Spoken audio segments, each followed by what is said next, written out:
There is an increasing desire for secularizationism, I would say, where we have this desire to push matters of religion into the private sphere or remove it altogether. You can think of the words of Victor Stenger, the famous atheist philosopher out of the United States, who said, "Science flies you to the moon, but religion flies you into buildings." Now, that's quite a statement. And from that, it's an unfair statement, by the way. I think it's a blanket statement, but it's a statement that's made and sometimes a rallying cry to sort of secularize things, not in a way that makes things neutral for religion, but that makes things hostile toward it and its expression. As Oz has said, there are those who say we can live without freedom of religion, and then there are those who say we should live without freedom of religion. But religion has brought, this is a tragedy, friends, because religion has actually brought so much that has been good in our Western societies and societies across the world, by the way. Now, I come from a Christian perspective, so allow me for a moment to just highlight some of the things and the ways in which I think religion has been a boon, in fact, the foundation for the very things we're talking about. In terms of the spirit of freedom that was talked about and the principles of freedom that are consistent with a Judeo-Christian ethic. The atheist John Steinrucken, for example, was talking about religion in the public square and its effect in the West in an article he wrote called "Secularism's Ongoing Debt to Religion." This is what he says. Listen carefully. "Although I am a secularist, I accept that the great majority of people would be morally and spiritually lost without religion. Can anyone seriously argue that crime and debauchery are not held in check by religion? Is it not comforting to live in a community where the rule of law and fairness are respected? Would such be likely if Christianity were not there to provide a moral compass to the great majority? Do we secularists not benefit out of all proportion from a morally responsible society? An orderly society," he says, "is dependent on a generally accepted morality. There can be no such morality without religion. Has there ever been a more perfect and concise moral code than the one Moses brought down from the mountain?" It's not a Christian speaking on this. It's talking about the ongoing debt that secularism itself has to a religious perspective. The Marcello Pera out of Italy, the philosopher of science and religion, himself an atheist and a politician, having been the president of the Italian Senate from 2001 to 2006, has spilled a lot of ink talking about the value of religion in society. And he was talking about, in one of his writings, he was discussing the fact that during the Enlightenment period, there was this sort of replacement of the Virgin Mary at Notre Dame with the very pretty actress, Madame Thérèse Mollard. And she said, "Liberté, égalité, fraternité," as if she's the one who invented the phrase, when it came from long before that, including in the French Revolution. And he was saying, this is a borrowing something valuable. This is what Marcello Pera says. Have the concepts of liberté, égalité, and fraternité by any chance been invented by Madame Mollard? Or is it rather the case that the pretty French actress recited, in her own way, lines read, for example, in the Gospels?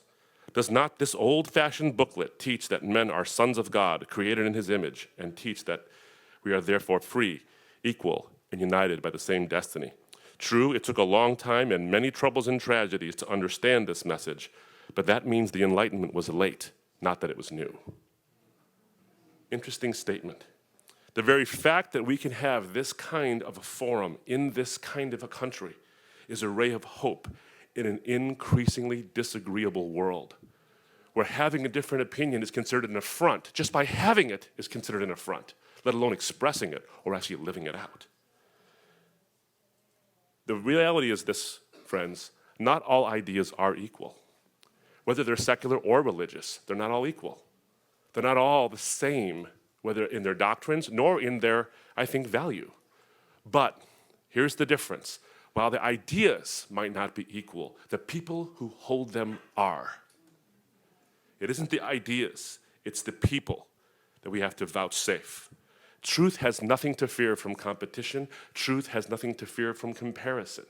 And it is that civil public square that allows us to make those comparisons so that people who can have those different religious opinions or those secular opinions can come to the table, argue vigorously without being disagreeable. We can disagree without being disagreeable. We can argue without being quarrelsome.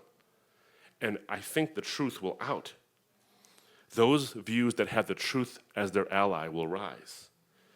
But if our ideas are so vulnerable to competition, so fragile that they can't be opposed in any way, or that there can't be a minority who expresses themselves in some way that we find uncomfortable, then maybe we should check whether or not our ideas are made of straw instead of the steel we think they're made of. Religious freedom allows us to find out these realities. Ideas are not equal, but people are. And so they should have the liberty to choose a religion and express it publicly, or to choose no religion and live that way publicly, or to choose a different religion from which they were born and live that publicly. That is freedom of religion and freedom of conscience. As I close, I want to quote one of the most famous lines that everyone has heard, and sadly, some people don't even know who said it first or who said it this way first. There's the golden rule. Jesus says, do unto others as you would have them do unto you. Interestingly enough about this is there's many versions of the golden rule in different religious faiths and even secular ideas. But most of them are actually spoken of in a sort of self-protective way. Don't do to others what you wouldn't want them to do unto you, sort of a social contract, John Locke, Thomas Hobbes kind of a way. Don't do to them what you wouldn't want done unto you. So don't restrict someone else's religious freedom or freedom of conscience if you don't want that done to you.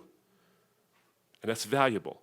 But can I quote it the way Jesus actually said it, which I think is particularly unique and I think enlightening all by itself.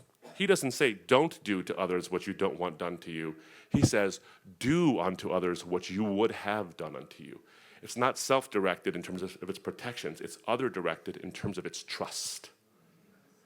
We offer someone else something. We treat them first as we would want to be treated, so that maybe they'll see that reflection of what the Christian ethic says is the image of God on them as valuable, objectively speaking. That's why as a Christian I draw from those particular words.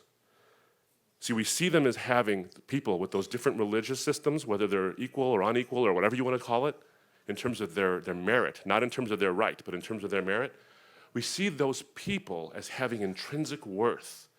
When Jesus says, do unto others, the assumption being made there is that they have intrinsic worth and therefore have that right. That comes, from the Christian perspective, from that foundation that Dr. Guinness was talking about, that comes from being made in the image of God. Now, can we live that way, whether you're a secular person or a religious person? I think we can, but here's the tough part. Here's the really tough part, underlying all the questions we've had today and all the presentations we've heard. Doing unto others as you'd have do unto them, doing unto others as you'd have them do unto you requires trust, to trust each other. A commodity and an attitude increasingly vanishing in our world today, but we can do it. This idea of intrinsic worth penetrates and permeates and saturates the Constitution of the United States, the charters of this great nation of Canada, the United Nations declarations and charters, and the Universal Declaration of Human Rights. We recognize this. We just need to live by it.